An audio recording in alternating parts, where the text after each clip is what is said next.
22,670 के आसपास gift Nifty कारोबार करता हुआ।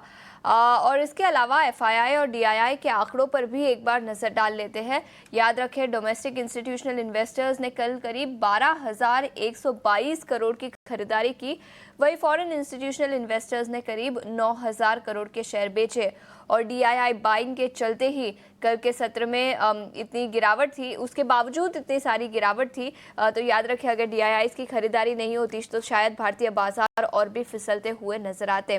इसके अलावा इंडेक्स फ्यूचर्स में 3,300 करोड़ की बिकवाली दिखी। इंडेक्स ऑप्शंस में 14,600 करोड़ की खरीदारी। स्टॉक फ्यूचर्स में 18,060 करोड़ की खरीदारी। वही स्टॉक ऑप्शंस में करीब 6,200 करोड़ की खरीदारी कल के सत्र में दिखी थी।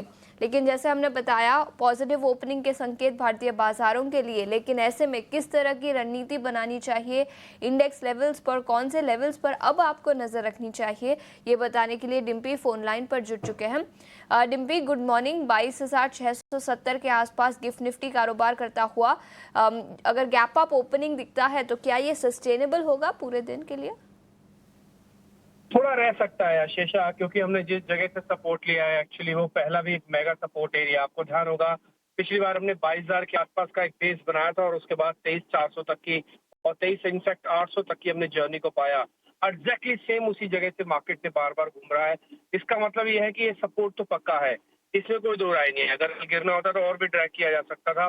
2,000 पॉइंट 22,200 पॉइंट तक बैंक निफ्टी चला गया था, लेकिन एट द वेरी लास्ट थोड़ी बहुत कवरिंग भी आई है मार्केट के अंदर।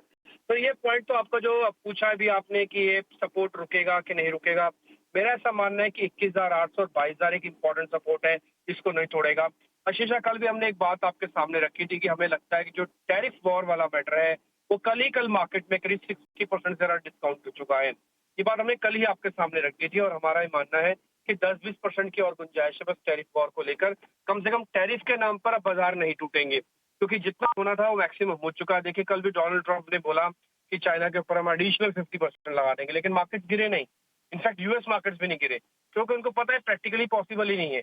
जो प्रैक्टिकली पॉसिबल नहीं था वो भी आपने कर दिया, अब उसके आगे तो कुछ नहीं कर पाएंगे। तो ये चीज सबको समझ में आ रही है। अब इससे ज्यादा उन स्टेटमेंट्स का कोई मतलब भी नहीं रहेगा, इसलिए बाजार अब इसको इग्नोर करना सीखेगा और थोड़ा थोड़े मार्केट्स रिकवर करेंगे। वो ये भी चेक करना चाहेंगे सप्लाई चेन कितना डिस्टर्ब हुआ है, लेकिन उससे ठीक पहले मार्केट कहीं ना कहीं अपना बेस बनाने में हो सकता है शायद पहले ही कामयाब हो जाए। तो मार्केट का बेस क्या है? 21,800 से 22,000 का सपोर्ट है। ऊपर आएगा तो पहले 22,500 का रेजिस्टेंस फेस करेगा, फिर 22,800 का रेजिस्टेंस फेस करेगा। Same with bank Nifty. कल बैंक निफ्टी में एडिशनल गिरावट थी, थोड़ी ज्यादा टूटा हुआ था, परसेंटेज में भी था और कन्विक्शन में भी था। आज रिकवरी वो फास्ट कर सकता है। तो बैंक निफ्टी के अंदर कल क्योंकि 50,000 के आसपास आप क्लोज हुए हैं, तो आपका 49,500 जो कल का एक बेस लेवल था जिसमें majority of the time market से निकाला, वो 49,500 आपका सपोर्ट एरिया है। ऊपर जाएंगे तो पहले 50,500 फिर 50,800 के दो रेजिस्टेंसेस आपको फेस करने पड़ेंगे। क्या बाजार इस पूरी सीरीज में ठीक हो जाएगा? देखिए, लास्ट सीरीज भी आपको पता है ना मार्च की कैसे गई थी शीशा। पहले 15 दिन मार्केट के लिए मुश्किल भरे थे, लेकिन लास्ट के 15 दिन मार्केट्स ने क्या जबरदस्त रिकवरी दिखाई। एग्जैक्टली हो सकता है अप्रैल में भी वैसा ही हो, पहले के 10 से 12 दिन आपके लिए मुश्किल से कटे, लेकिन उसके बाद मार्केट्स में रिकवरी आ जाए और ये अप्रैल की सीरीज भी अच्छे नोट पे बंद हो सकती है। ये अभी तक का डाटा बता रहा है। दूसरा, एफआईआई की होल्डिंग थोड़ी और कम हुई है, ये 25% के आसपास है, लेकिन ज्यादा घबराने की बात नहीं है। उनकी होल्डिंग के बिना भी हम सपोर्ट इस समय क्रिएट कर रहे हैं। दूसरा, एफ एंड बैन में आप शेयर एक बार जरा चेक कर लीजिएगा। पुट कॉल रेशियो वगैरह मार्केट के अंदर जो चल रहा है इस समय वो 1 से नीचे है, तो मार्केट थोड़ा सा ओवर बीटन भी है, यानी कि ज्यादा ही टूट गया है। तो छोटा मोटा पुल बैक आएगा और ये जो पुल बैक आज आपको गिफ्ट निफ्टी में दिख रहा है ये सस्टेन कर सकता है, इसमें कोई ज्यादा डाउट मत कीजिएगा। ठीक है, तो ये नज़रिया और ये कुछ लेवल्स जहां पर आपको अपनी नज़र रखनी चाहिए। डिम्पी, शुक्रिया पूरी डिटेल्स के साथ हमारे साथ जुड़ने के लिए। इस पर फिर एक बार 8 बजे के शो में चर्चा करेंगे।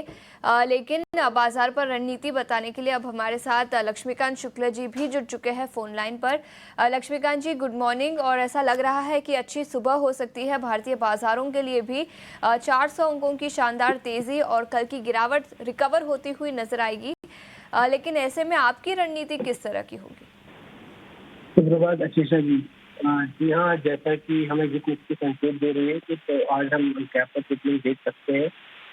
सेकंड थिंग कि जिस तरीके से हमें पिछले आधे घंटे में पिछले सत्र में जिस तरीके से बाइंग मोमेंटम देखने को मिले हैं, उसने एक अच्छा खासा कॉन्फिडेंस दिया है कि मार्केट रिकवर हो सकता है। और जब तक हम 22,800 के ऊपर रहते हैं, 21,800 के ऊपर रहते हैं, तब तक ये रिकवरी बनी रह सकती है। आज के दिन हमारे हमारे हिसाब से 22,255 के लेवल एक इमीडिएट रेजिस्टेंस का काम कर सकते हैं। मार्केट अगर उसके ऊपर निकलता है और उस लेवल को रिटेन करता है, देन हमें ये जो करंट पुल बैक है वो 22,500 से लेकर 22,600 तक आने वाले समय में हम देख सकते हैं। तो ओवरऑल एक्सपेक्टेशन पुल बैक का ही है। बट ये देखना होगा कि मार्केट अपने क्लोजिंग बेसिस पर जो इसके पिछले से हाई है 22,255 से, इसको रिटेन करता है कि नहीं करता है। अगर उसके ऊपर क्लोजिंग होती है तो हमें अच्छे खासे अपसाइड के मोमेंटम देखने को मिल सकते हैं।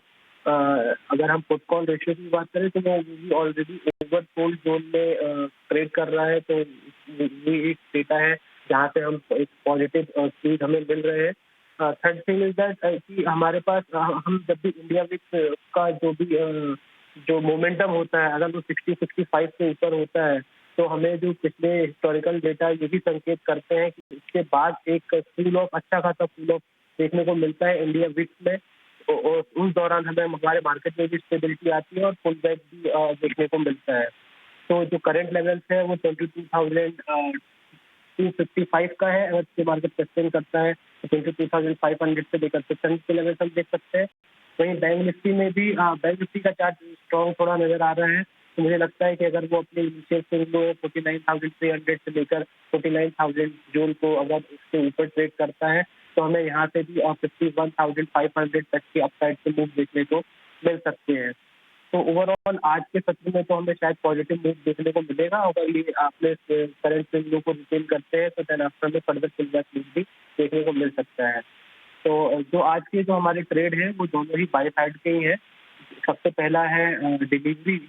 तो डिलीवरी में हमें कल फॉलिंग ट्रेंड लाइन का ब्रेकआउट देखने को मिला था, मार्केट में इतना करेक्शन भी देखने को मिला था।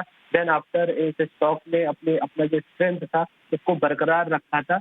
तो मुझे लगता है कि आने वाले सत्र में यहाँ पे पॉजिटिव सेंटीमेंट बना रह सकता है। हम इसे करंट लेवल 266 से 68 के आसपास बाय कर सकते हैं। इसमें हमारे जो टारगेट रहेंगे वो 282 के रहेंगे और हमें 261 का स्टॉप लॉस मेंटेन रखना है। सेकंड ट्रेड है बैंक ऑफ बड़ौदा का। यहाँ पर भी हमें एक रिकवरी मोड में ये स्टॉक देखने को मिला था। इसमें bullish belt hold candlestick pattern का फॉर्मेशन बनाया था। और देन आफ्टर जो एक थोड़ी देर कंसोलिडेशन होने के बाद यहाँ पर एक कंसोलिडेशन ब्रेकआउट भी देखने को मिला था। तो ओवरऑल यहाँ पर भी एक अच्छा मोमेंटम आने का उम्मीद है। तो बैंक ऑफ बड़ौदा को 227 229 के आसपास बाय कर सकते हैं। इसमें हमारे जो टारगेट रहेंगे 248 के रहेंगे और स्टॉप लॉस हमें 220 का रखेंगे। ठीक है, तो बैंक ऑफ बड़ौदा पर खरीदारी की राय 248 तक के लेवल्स नजर आ सकते हैं। 220 का स्टॉप लॉस रखने की सलाह। और इसके अलावा डिलीवरी स्टॉक पर भी यहाँ पर लक्ष्मीकांत जी ने खरीदारी की राय दी है। 282 का टारगेट, 261 का स्टॉप लॉस, दोनों स्टॉक्स पर खरीदारी की राय। लक्ष्मीकांत जी शुक्रिया समय निकालकर हमारे साथ जुड़ने के लिए, बाजार और स्टॉक स्पेसिफिक आइडियाज हमें देने के लिए। एक छोटे से ब्रेक के लिए रुकेंगे, लेकिन ब्रेक के बाद खबरों वाले शेयर, ब्रोकरेज रिपोर्ट और कमोडिटी मार्केट पर नजर डालेंगे। बने रहिए हमारे साथ। Q4 के ज्वेलरी सेगमेंट लगभग 25% ईयर ऑन ईयर बेसिस पे बढ़ा है। वॉचेज, आई केयर सेगमेंट में भी अच्छी इंप्रूवमेंट आई है। एक ट्रेंड नोटिस किया हमने और हम आपको पहले ही बता दे रहे हैं क्योंकि यहाँ पे एक्शन देखने मिल सकता है, ध्यान से सुनिएगा। ज्वेलरी स्टॉक्स में जो है वैल्यू रिटेल में हमने देखा last week Q4 update strong आया था। इस हफ्ते जो है ज्वेलरी के भी अपडेट स्ट्रॉन्ग आ रहे हैं।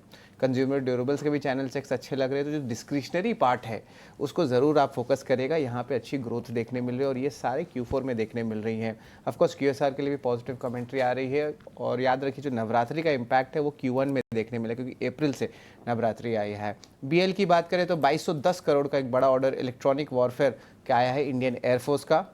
PSU स्टॉक्स, इसको भी खास करके नज़र रखिएगा। 89 स्वदेश की एक्सक्लूसिव सोर्सेज बता रहे हैं कि PSU जो है लगभग 30% अपने पैट या 4% का नेटवर्थ जो है शेयर होल्डर्स को दे सकते हैं। और बहुत सारे OFS की भी जो बात हमने जो ऑलरेडी कह दी थी आपको, यानी कि PSU स्टॉक जिसका एक्सपोजर ग्लोबल नहीं है तो यहाँ पे फोकस किया जा सकता है। ये एक इम्पॉर्टेंट खबर है। OMCs के लिए हालांकि देख लीजिए थोड़ी नेगेटिव खबर है। ऑयल मिनिस्टर ने कहा जो हाइक हुई है रिसेंटली एक्साइज ड्यूटी को, वो कंज्यूमर्स को पास ऑन नहीं होगी, यानी कि पेन जो है ओएमसीज को लगेगा। और पीएसयू ओएमसीज ने कहा है कि रिटेल प्राइसेस जो है पेट्रोल डीजल के नहीं बढ़ेंगे। तो कंज्यूमर्स के लिए अच्छा है, इन्वेस्टर्स के लिए थोड़ा नेगेटिव है। मारुति सुजुकी अपनी प्राइस हाइक्स लेंगे सारे मॉडल्स के अक्रॉस, लगभग 62,500 रुपीज़ तक जो है अलग अलग मॉडल तक जो है प्राइस इंक्रीज हो सकती है। ये एक रेंज है। इतने वॉलेटाइल मार्केट में एक इंपॉर्टेंट ब्लॉक डील भी आया था जहाँ पे साइंट में एचडीएफसी म्यूचुअल फंड ने लगभग 6 लाख शेयर्स की एक्विजिशन की है। ब्रिगेड एंटरप्राइजेस की हम बात करें तो प्रीमियम रेसिडेंशियल डेवलपमेंट जो मैसूर में हुई है उसका ग्रॉस डेवलपमेंट वैल्यू लगभग 225 करोड़ रुपए का हुआ है। लेकिन ऑफकोर्स पूरी जो फोकस रहने वाली है आशीषा, वो रहने वाला है आपका ट्रेड इम्पैक्ट और टैरिफ्स को लेके। और सनी देओल आपको पता है? तो एक इंटरेस्टिंग चीज़ बताता हूँ। तो सनी देओल का एक बहुत इंपॉर्टेंट मूवी है जहाँ पे बोलते हैं तारीख पे तारीख, तारीख पे तारीख। तो अब जो है तारीफ पे तारीफ, तारीफ पे तारीफ हो रहा है। बिल्कुल।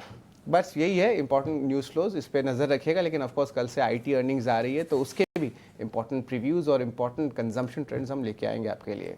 बिल्कुल, नतीजों का सिलसिला कल से शुरू होता हुआ नजर आएगा। सबसे पहले आईटी कंपनियों के नतीजे आने शुरू होंगे, उस पर भी हमारी सटीक नजर रहेगी। शरद, शुक्रिया पूरी डिटेल्स के साथ हमारे साथ जुड़ने के लिए। लेकिन आगे बढ़ते हैं। कमोडिटी मार्केट में पिछले कुछ दिनों से काफ़ी एक्शन दिखा है। सोना रिकॉर्ड ऊंचाई से फिसलकर आज फिर से एक बार थोड़ी सी तेज़ी यहाँ पर दिखी है। ब्रेंट